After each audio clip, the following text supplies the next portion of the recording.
What now? What do we do with the 3 laws of civilization building now that they are part of the public domain and no longer secret and restricted to the highest echelon of power? As a reminder, the 3 laws are: 1. That you have to limit the quantity of life to improve the quality, and you must do it selectively. 2.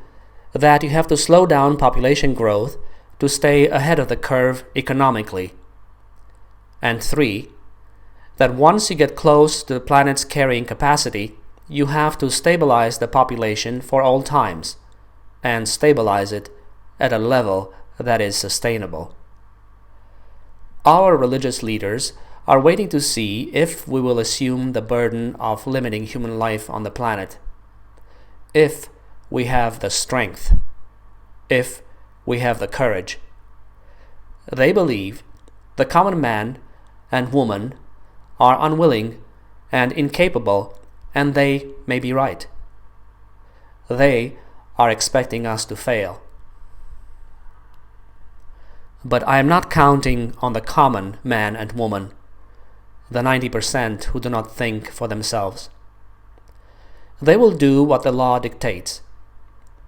I am counting on the uncommon, on the 10% who not only think for themselves, but who also think for society. What do I hope the uncommon man and woman will do?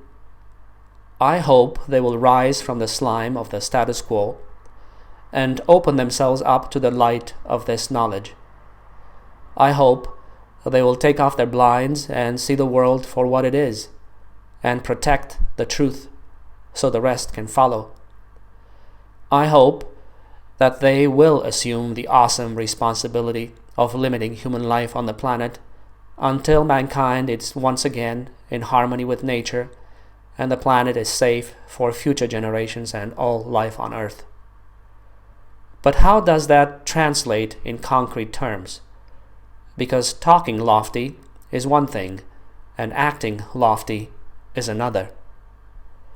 We have to translate this knowledge of civilization building into concrete policy and live it day to day until it becomes second nature and defines us, defines our culture, defines our thinking and feeling, until there is peace among men, until there is harmony between man and nature, until our world is once again the Garden of Eden that we inherited, and until our children and our children's children and all future generations of humans, plants, and animals are safe on Earth, safe from us who have become alien and perhaps always were alien. The first step to assuming the awesome burden of limiting human life on the planet in accordance to the 3 laws of civilization building is to enshrine this knowledge in a global population stabilization law with 3 components. 1. Replacement level fertility. In other words, 2 children per woman, from now until the end of times, or until we discover and can reach new inhabitable planets. 2. Assisted suicide. In other words, the right to die in peace without prolonging the dying years with medical interventions that contribute nothing to life and merely extend pain and misery, until we finish the demographic transition and we have stable population structures that are economically sound. And 3. Optimal population levels.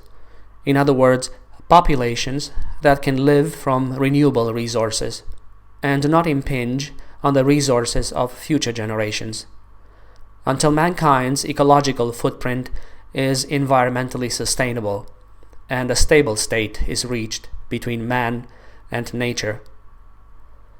This will bring stability to the world, as we will no longer be chasing our own tails while running towards the abyss. And this will make society self-regulating, therefore eliminating the need of top-down impositions, which will make for a much freer, safer, and prosperous society, and for a much higher standard of living and quality of life.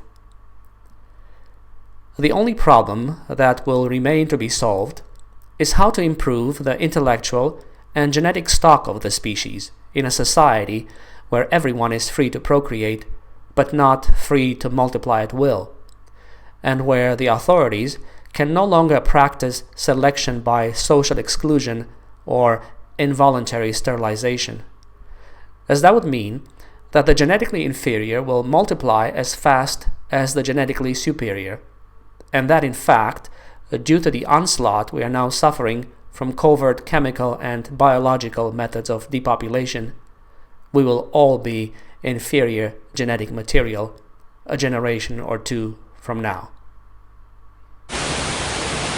But that is a subject for the next thought of the day.